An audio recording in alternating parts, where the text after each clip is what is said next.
అమ్మ పవన్ కళ్యాణ్ గారు బుడదలో నడుస్తూ గిరిజనుల దగ్గరికి వెళ్ళి ఆ రోడ్డు వేసే సదుపాయం చేస్తా అన్నారు కదా, ఎలా అనిపిస్తుంది అమ్మా? చాలా బాగుందండి. Everything is a great leader, అది మనం యాక్సెప్ట్ చేయాలి. అంటే చెప్పులు లేకుండా అంత పెద్ద పవర్ స్టార్ ఒక డిప్యూటీ సీఎం బుడదలో నడుచుకుంటూ వెళ్ళాడమ్మా, ఎలా అనిపిస్తుంది మీకు?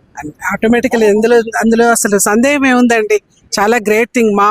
మామూలు వాళ్ళు వెళ్ళారంటేనే గ్రేట్.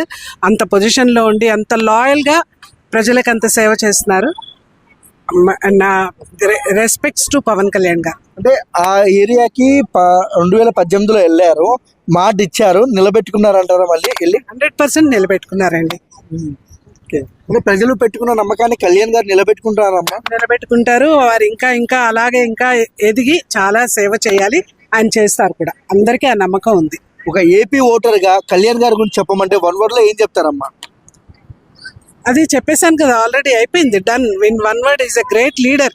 ఇంకా లీడర్ అన్న దానికంటే ఇంకా పెద్ద మాట ఏముంది? రాబోయే రోజుల్లో ఎలాంటి అధికారంలో ఉంటాడు కళ్యాణ్ గారు?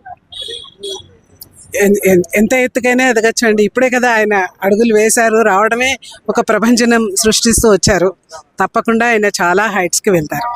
కేంద్ర స్థాయిలో అతన్ని మన మంత్రిగా చూడొచ్చా పవన్ కళ్యాణ్ గారిని? కేంద్ర స్థాయిలో 100% చూడొచ్చు. ఇప్పుడే అంత పొజిషన్ లోకి వెళ్ళారు, ఎందుకు చూడలేం? తప్పకుండా చూస్తాం. అంటే లాస్ట్ టైం ముంబైలో అంటే మహారాష్ట్రలో ఎక్కడైతే ప్రమోట్ చేశాడో ఆయన, అక్కడ అన్ని స్థానాల్లో పవన్ కళ్యాణ్ గారు ప్రమోట్ చేసిన స్థానాల్లో గెలిచారు అందరూ.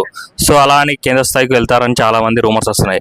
సో ఆయన కేంద్ర స్థాయికి వెళ్తే మీరు హ్యాపీయా, ఇక్కడ రాష్ట్ర స్థాయిలో ఉండాలనుకుంటున్నారా? ఖచ్చితంగా హ్యాపీ అండి. రాష్ట్ర స్థాయిలో ఇంకా ఉంటే, అందుబాటులో ఉంటే ఇంకా హ్యాపీ.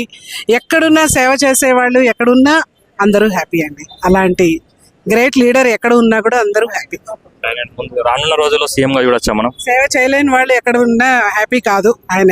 చెప్పండి ఇంకేదో. రానున్న కాలంలో ఆయన సీఎం గా చూడొచ్చా మనం? 100% చూడొచ్చు అండి. చూడొచ్చు. Thank you.